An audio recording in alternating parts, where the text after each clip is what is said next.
Pahalgam attack, यही वो आग थी जिसने पूरे भारत को झकझोर दिया। जब एक कपल बस कश्मीर की वादियों का आनंद लेने गया था तो उन्हें धर्म के आधार पर पहचान कर कालमा ना बोल पाने की वजह से पति शुभम द्विवेदी को गोलियों से भून दिया गया। और जब उसकी पत्नी ने भी खुद को मारने की गुहार लगाई तो आतंकियों ने कहा, नहीं, तुम्हें जिंदा छोड़ना है ताकि तुम डर का संदेश फैलाओ। ये सिर्फ हमला नहीं था, ये भारतीय आत्मा पर किया गया नृशंसवार था। और आज जो गुस्सा उबाल पर है वही इस युद्ध की चिंगारी बनेगा। आज जो बात मैं बोलने वाला हूं वो ना तो न्यूज़ में दिखाई जा रही है और ना ही किसी गवर्नमेंट प्रेस रिलीज में लिखी गई है, लेकिन ये वो सच्चाई है जो अगर आज नहीं समझी गई तो कल बहुत देर हो जाएगी। क्या आप जानते हैं कि पाकिस्तान अब ओपनली न्यूक्लियर वॉर की धमकी दे रहा है? और ये कोई हॉलो थ्रेट नहीं है, ये खतरा है भारत की ज़मीन पर अगली तबाही का। पाकिस्तान के पास 130 से ज़्यादा न्यूक्लियर वेपन्स हैं और ये मिसाइल्स महज स्केयर टैक्टिक्स नहीं हैं, बल्कि पूरी प्लानिंग के साथ रखी गई हैं सिर्फ एक देश को तबाह करने के लिए, भारत। पिछले ही हफ्ते एक पाकिस्तानी मंत्री ने ऑन रिकॉर्ड कहा, अगर भारत ने इंडस रिवर का पानी रोका तो हम न्यूक्लियर अटैक करेंगे। सोचिए, पानी के बदले बम।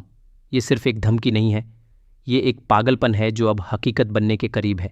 लेकिन सवाल उठता है, भारत क्या चुपचाप देखता रहेगा? क्या हम डरे हुए रहेंगे, या अब समय आ गया है कि भारत दुश्मन को उसकी ही भाषा में जवाब दे? पाकिस्तान ने अपने तीनों आर्म्स, लैंड, एयर और सी में वेपन्स डिप्लॉय किए हुए हैं। उनकी शाहीन 3 मिसाइल 2750 किलोमीटर की रेंज के साथ न सिर्फ दिल्ली बल्कि इजराइल तक को टारगेट कर सकती है। लेकिन भारत सिर्फ खतरा एनालाइज नहीं कर रहा, भारत ने जवाब देने की पूरी तैयारी कर ली है। और ये जवाब सिर्फ मिलिट्री रिटेलिएशन नहीं होगा, ये होगा एक साइकोलॉजिकल, इकोनॉमिक और strategic total collapse of Pakistan. Modi सरकार अब पाकिस्तान को टुकड़ों में तोड़ने की प्लानिंग के आखिरी फेज में है। सबसे पहले अरेबियन सी में नेवल ब्लॉकेड।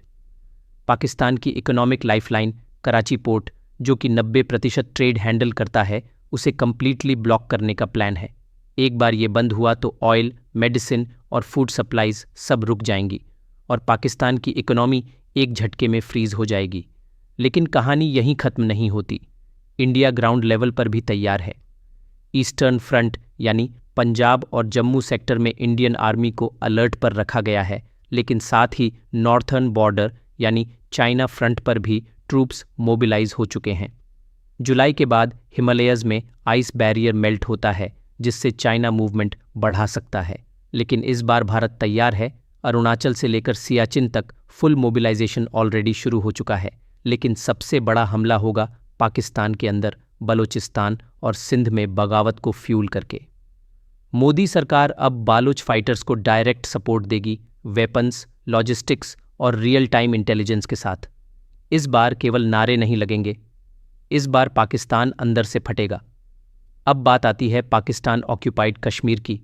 इस बार जब जवाब दिया जाएगा तो सिर्फ बॉर्डर पर शेलिंग नहीं होगी। पाकिस्तान ऑक्यूपाइड कश्मीर में पैराट्रूपर्स लैंड करेंगे, लॉजिस्टिक्स बेस बनाया जाएगा और लॉन्ग टर्म ऑक्यूपेशन एस्टैब्लिश किया जाएगा। ये हिस्सा फिर से भारत का होगा, हमेशा के लिए। और ध्यान रहे, जब आखिरी बार भारत ने नेवी को फुल परमिशन दी थी तो कराची पोर्ट कई दिनों तक जलता रहा था, और जब INS विक्रांत को पूरी ताकत से डिप्लॉय किया गया था तो पाकिस्तान 2 टुकड़ों में बटा था और बांग्लादेश बना था। इस बार भी यही होगा, लेकिन 2 नहीं 3 टुकड़े होंगे।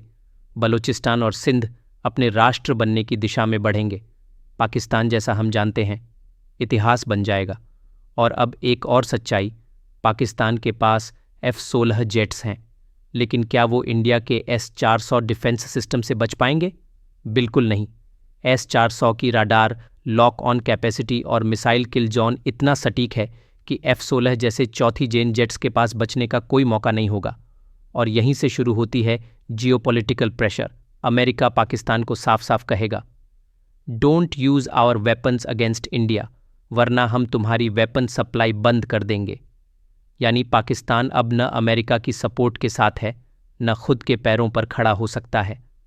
और जो न्यूक्लियर थ्रेट की बात पाकिस्तान बार बार कर रहा है, वो भी अब हकीकत नहीं बन पाएगा।